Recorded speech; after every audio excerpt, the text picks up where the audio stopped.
'Cause this is my legacy. This is my legacy. Hai, Shalom. Selamat datang ke Legacy.tv dalam video pendek pengajian kita melalui Injil Markus. Persoalan yang saya tanyakan dalam video ini berkaitan dengan Markus bab yang ke-10 daripada ayat ke-45 apabila Yesus berkata dia datang untuk menyerahkan nyawanya sebagai tebusan. Dan persoalan dia ialah Yesus menebus kita daripada siapa sebenarnya dan juga daripada apa.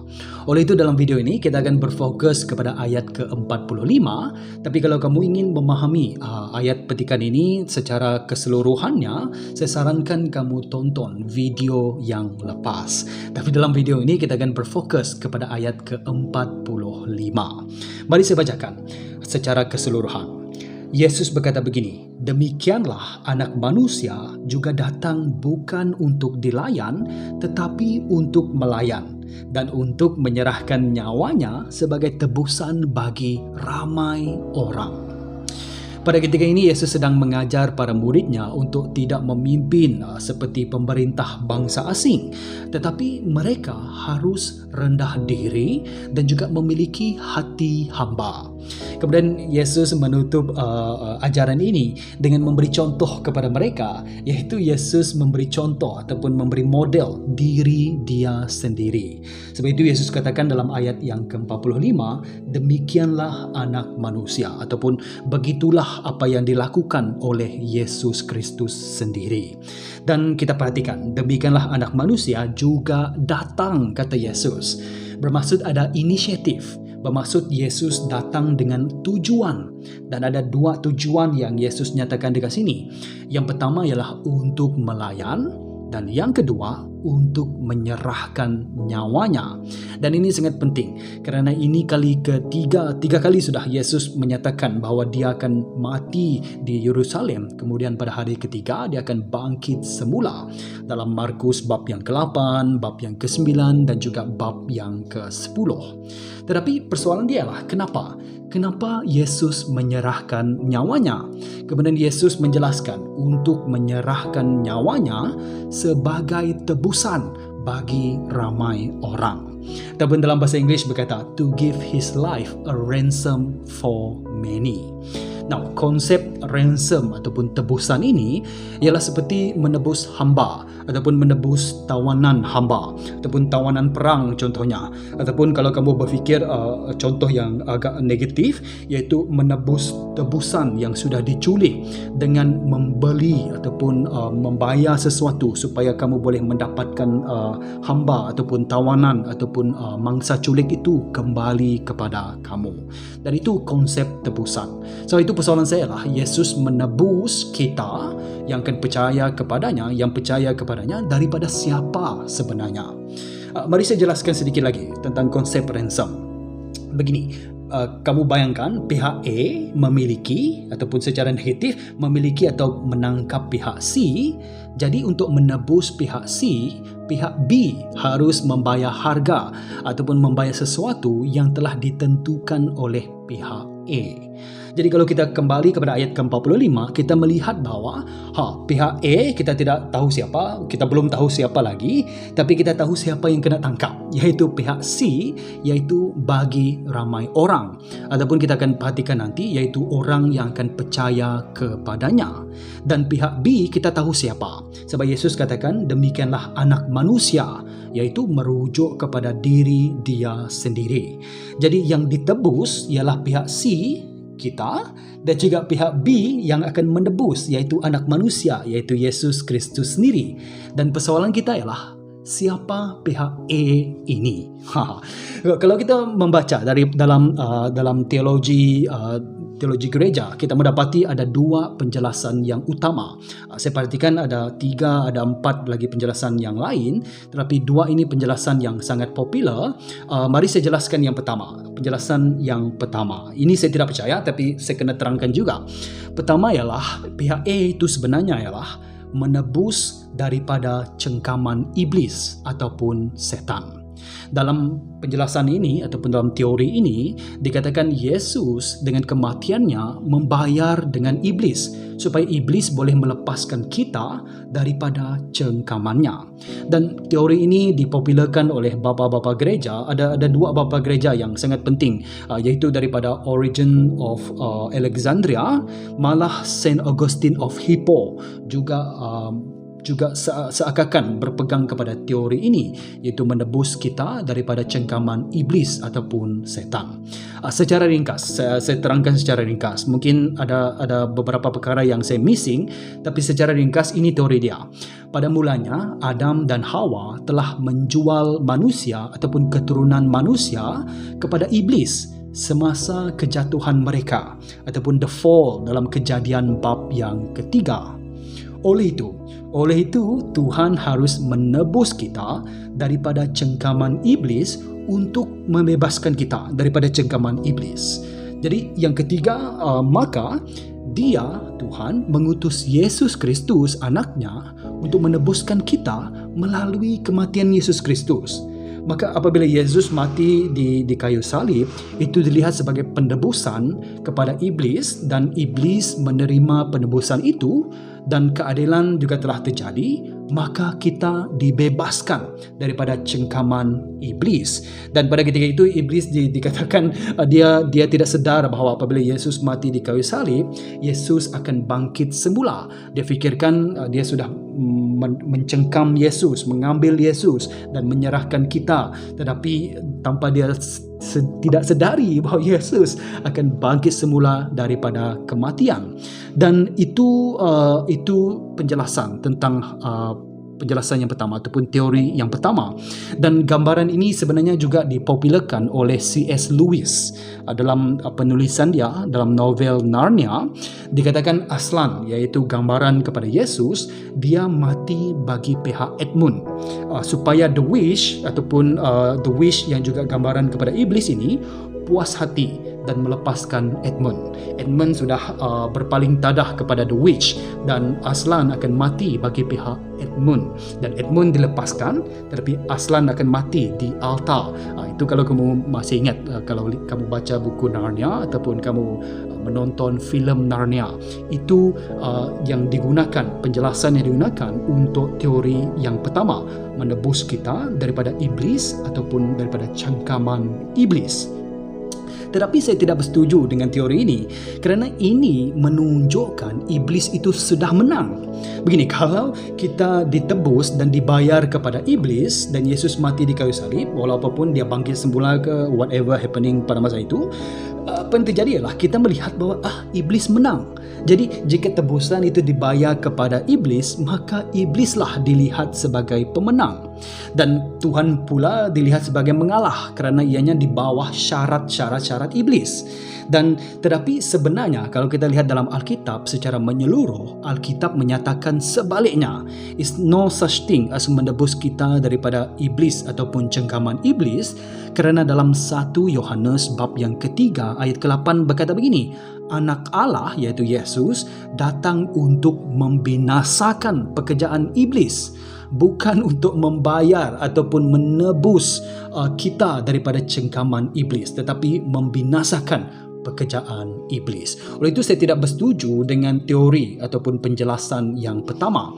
Oleh itu mari kita pergi kepada penjelasan yang kedua, yang saya rasakan inilah penjelasan yang paling tepat pada pandangan saya, iaitu Yesus mati di kayu salib bagi pihak A, dan pihak A itu ialah Allah Bapa, menebus kita daripada murka Allah Bapa. Saya rasakan ini paling alkitabiah, paling konsisten dan sesuai dengan doktrin Trinity dan doktrin manusia, doktrin dosa dan juga doktrin keselamatan. Secara ringkas, ini penjelasan dia begini. Melalui kejatuhan Adam dan Hawa, kita pergi balik juga, kita setuju dengan first statement, iaitu melalui kejatuhan Adam dan Hawa dalam Kejadian bab yang ketiga, the fall, segala keturunan manusia dilahirkan dalam dosa dan juga berbuat dosa. Oleh itu kita menjadi hamba dosa.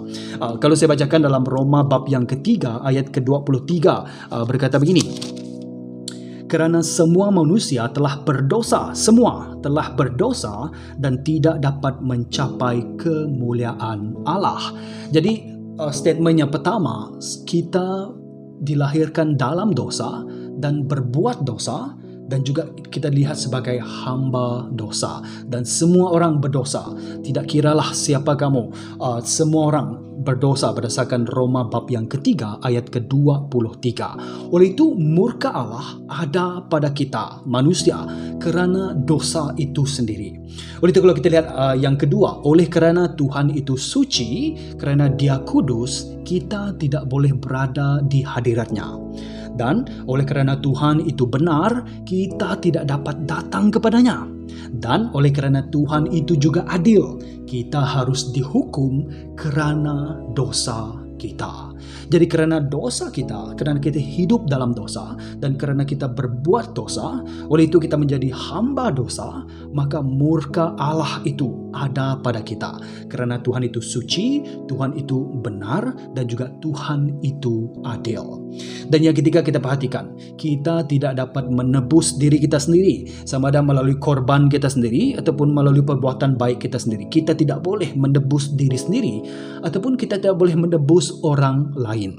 Kalau saya bacakan dalam Mazmur bab yang ke-49 ayat ke-7 hingga ayat yang ke-8, sesungguhnya seorang pun daripada mereka tidak berdaya, mereka ini merujuk pada manusia, tidak berdaya menebus saudaranya dengan membayar harga tebusannya kepada Allah, kerana harga tebusan jiwa mereka sungguh mahal, maka jiwa mereka akan musnah. Kita tidak boleh menebus diri kita sendiri dan kita tidak boleh menebus dosa orang lain. Tetapi ini berita baik. Tetapi Yesus Kristus sanggup datang. Ingat dalam ayat ke-45 tadi, demikianlah anak manusia juga datang. Ada inisiatif dan juga tujuan Yesus datang untuk menyerahkan nyawanya. Dia menyerahkan nyawanya sebagai ganti nyawa kita. Kita yang sepatutnya mati.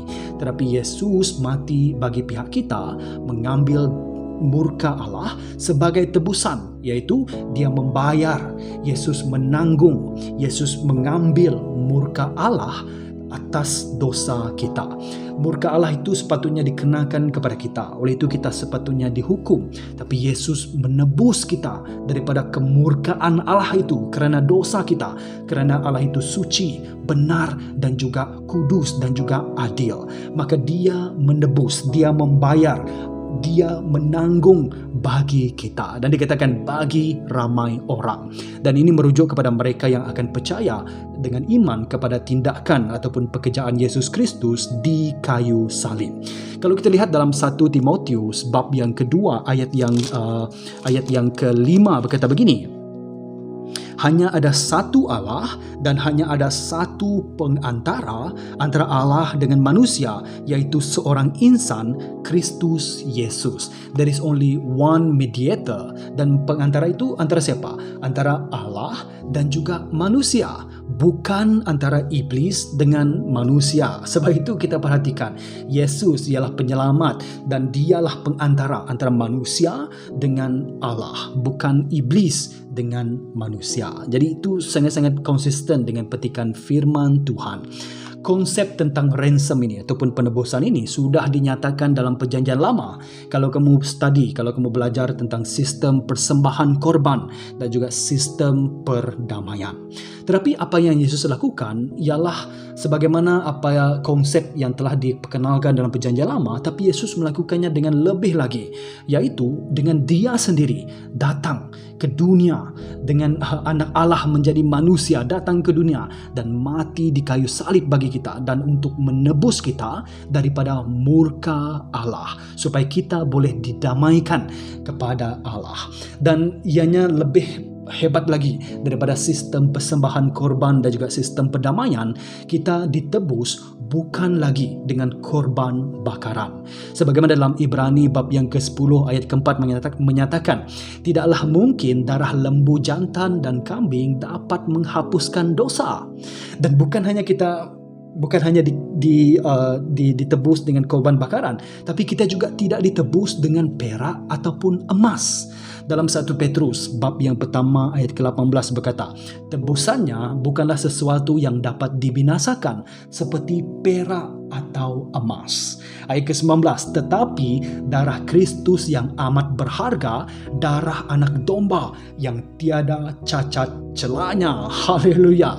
Jadi kita tidak ditebus oleh korban bakaran ataupun dengan perak ataupun emas, tetapi dengan darah Yesus Kristus yang suci, yang kudus, supaya kita berkenan dan didamaikan dengan Allah Bapa, dan murka Allah itu tidak akan dikenakan kepada kita lagi, tapi Yesus sudah menyalibkan murka Allah itu, menerima, membayar, menanggung murka Allah itu di kayu salib bagi ramai orang yang merujuk kepada mereka yang akan mengimani Yesus sebagai Tuhan dan juga Juru Selamat.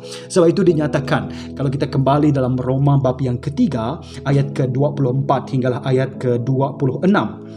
Mungkin saya baca daripada ayat ke-23. Kerana semua manusia telah berdosa dan tidak dapat mencapai kemuliaan Allah, namun demikian dengan kasih kurnia Allah yang dikurniakannya dengan rela, manusia dapat dibenarkan melalui penebusan yang terdapat dalam Kristus Yesus. Allah menjadikan Yesus korban pendamaian supaya dengan kematiannya dosa orang yang beriman kepadanya diampunkan.